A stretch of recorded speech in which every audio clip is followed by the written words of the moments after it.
From this parched earth, the nation of Nabath, Areng, once rose.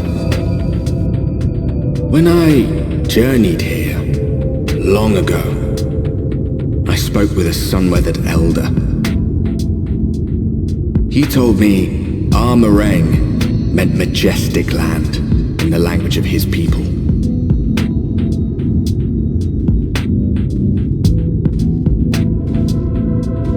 And so it might still be, were it not for the light's unrelenting onslaught.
Master Gen, this is the friend of the Exarch I was telling you about. Very good, very good. Though friend or no, all are welcome in Maudsook. Sook is Mordish for city. As things stand, this souk boasts the largest and busiest marketplace in all Armorang. You'll find ore from the mines here, of course, but all manner of other things too, many of them rare. As I told you before, not many visit Armorang by choice, but Maudsook's a different story. Merchants come from miles around to purchase the relics the Maud dig up. Aye, that they do, for Maud do not dismiss the spoils of the earth. We clean them and polish them and reveal to the world their true value. That is why they come here, come from far away, come with much money. And so our souk is always busy, busy, busy. No such thing as a thing no one needs. You say that every time, Master Gen. Some sort of family motto, wasn't it? Or perhaps a Maud philosophy, for which we should all be very grateful. Would that everyone was so willing to take in refugees regardless of race or creed. Now then. If you intend to spend any time here, you'll want to gain the trust of the locals. And there's a little custom all newcomers are expected to observe. The cracking of the coin purse. You buy one thing from the market. Price can be low or high, just as long as you buy. As the good Maud says. In fact, the Exarch sent a little something to cover this very expense. A Verbert gold piece, no less. The first I've held in years. Verbert gold? Real Verbert gold?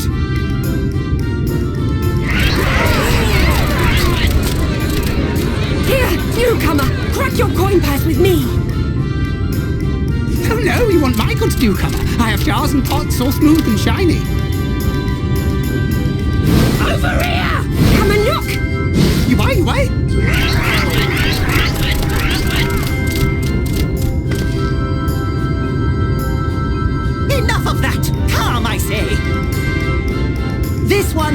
still journey through the barrels. Nothing bulky, nothing heavy, no pots. Nothing better for the road than a full belly. Spend that piece at Ronron's place, yes? Eat the 3 before you leave.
Just a lesser sin eater.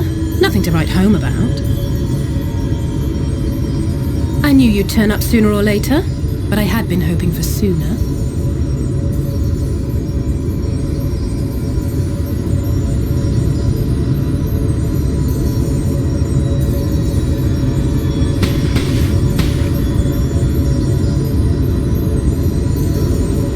How are you?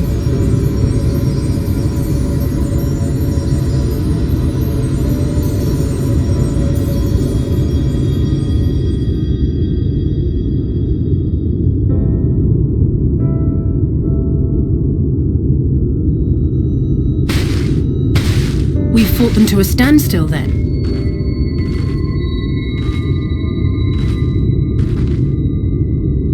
The Exarch did say that the Empire seemed to have drawn back when he last looked in on the source.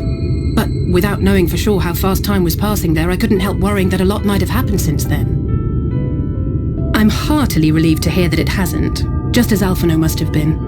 As you can imagine, both he and Urianger were desperate to hear the news from home when I arrived.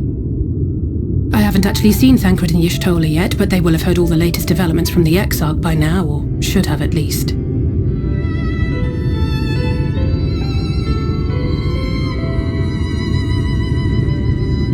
When I think of how frantic Tataru and the others must be, I want nothing more than to rush back and reassure them. But we still haven't found a way to reverse the summoning, and even if we had, we couldn't just ignore Urianger's vision. He may use 10 words where one would suffice, and they may often obscure as much as they reveal. But on this matter, he was as clear as day. I do not doubt for one moment that he saw what he claims. Nor how difficult it must have been to speak about them. The 8th Umbral Calamity and your death aren't exactly topics for idle conversation. As much as I might want to go home, I don't want to go home to that. We can't allow the rejoining to happen, which means we have to save the first from the Sin Eaters.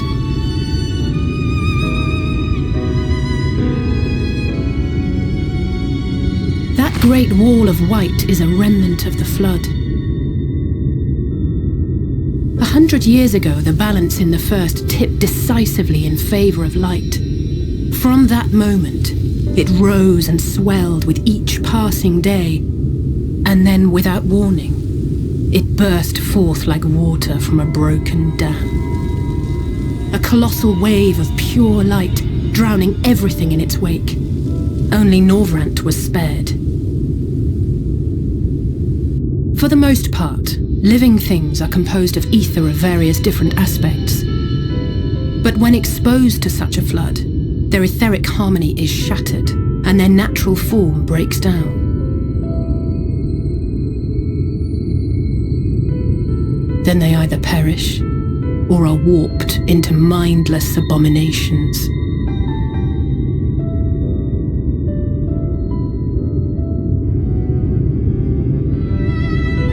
Yes, that's how the Sin Eaters came to be. They were once living creatures, or people, that were caught in the path of the Flood. Once the change is wrought, there is no going back. In that instant, they are gripped by an insatiable appetite for ether, and will happily gorge themselves on any living thing within reach. But even that is not the worst of it. The stronger Sin Eaters can plant light in us, like seeds in soil, corrupting our ether, and triggering the birth of new monstrosities. They are creatures of base instinct, that exist only to feed and to multiply. They feel no pity, know no remorse, and are utterly deaf to reason. Which is why they must be destroyed. Every last one of them. The infirmary is full of the Sin Eaters' victims, left here to spend their final hours waiting for the change to overtake them.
Look, over there, where the wall is broken.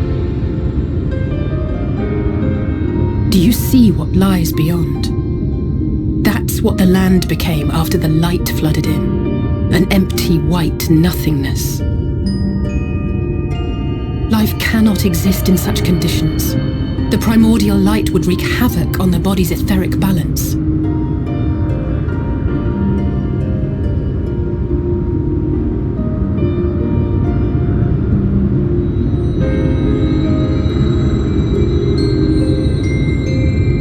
That nectarine you bought, it's Halrick's favorite fruit.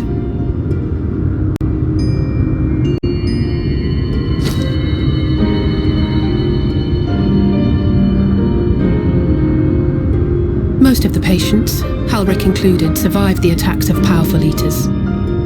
But their fate was sealed all the same. The monster's corruption has entered their bodies, and their very essence is being subsumed by light.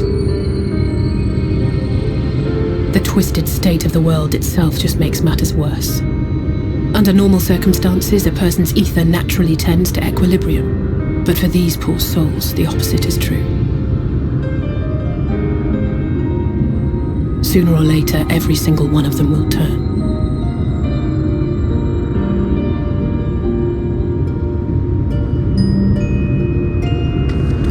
Tesleen and the patients, they all know this. They know what has to be done before the change goes too far, before the eater within takes over. The preferred method is mixing poison into their favorite food. In my time here, I've borne witness to a lot of last meals.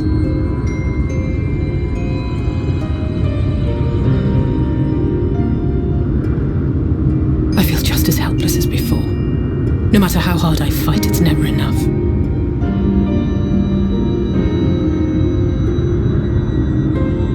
But it's a war I mean to wage, nonetheless.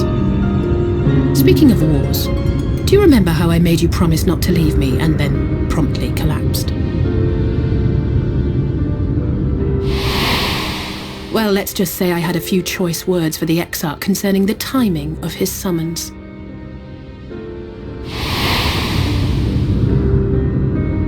But even if the fault lay with someone else, I couldn't shake the feeling that I'd abandon you on the battlefield. So I swore that I'd make up for my absence there by making a difference here. And that's what keeps me moving forward, even when things seem hopeless.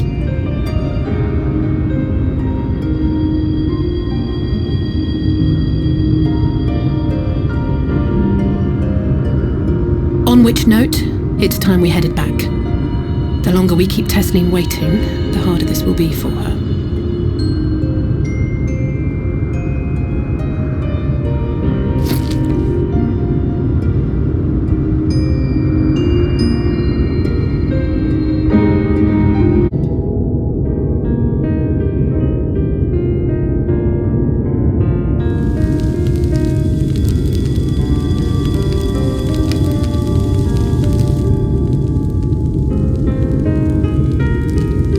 Speak up if you'd like another helping.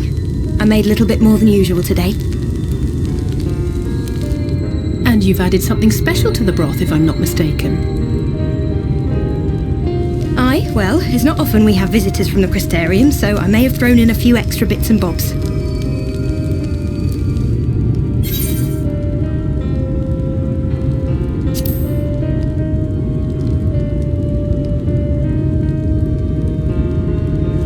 It's nothing, really. And we do so rarely have guests.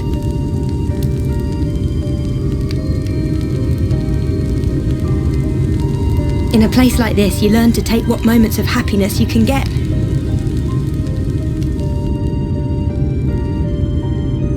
I remember when I first came here with my mother. She was showing the early signs.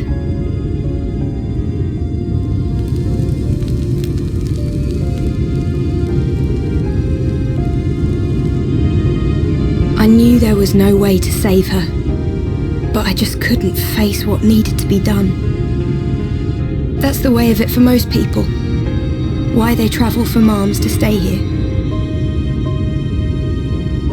Beaten, broken souls come to wait out the inevitable, to receive the mercy of a painless death.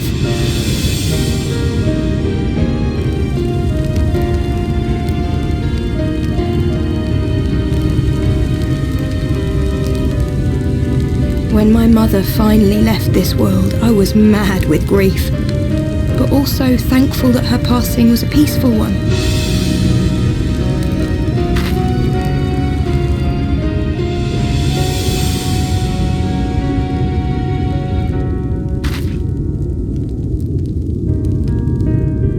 It's never easy, ending a life you've cared for, even when you believe they go on to a better place. I often find myself wishing the Warrior of Darkness would come and do that part for me. The Warrior of Darkness? You've never heard the tale? I'm not sure where it began, but every child in Norvrent could tell you a version of it.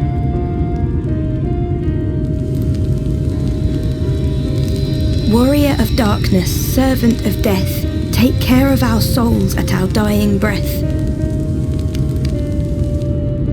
Let sinners and eaters of sin go with thee, that all may return to the sunless sea. Well, that's the version I was taught anyway. It's just an old bedtime story. He's certainly never deigned to visit us here. Which is a good thing, surely. He sounds rather ominous. Do you think so? I always liked the idea that he treated every soul the same, even the Sin Eaters.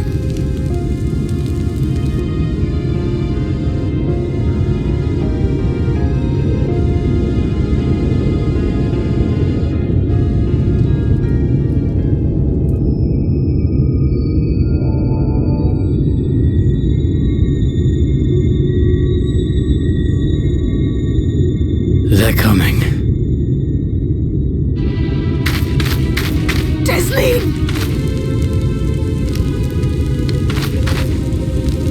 Have you seen Halric?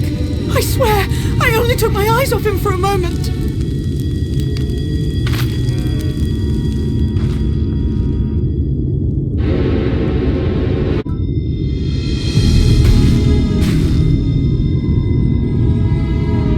Any sign of him?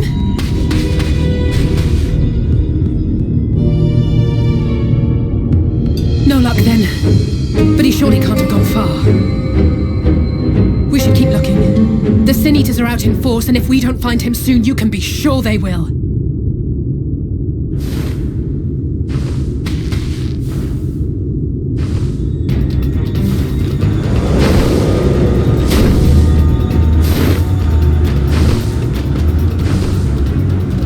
Did you see the size of that thing? It must be one of the nasty ones. Wherever it's going, it can only mean trouble. After it!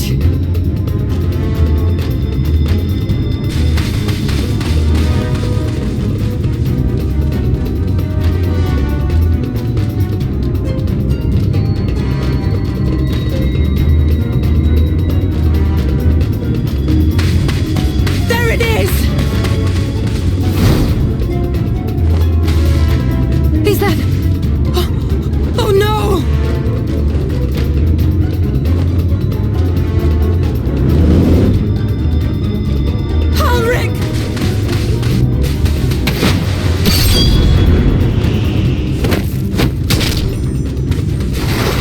To run!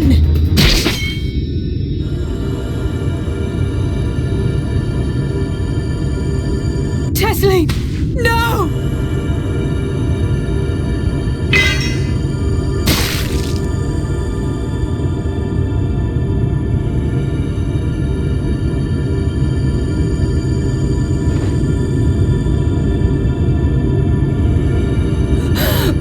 We all deserve happiness. Wherever we can find it.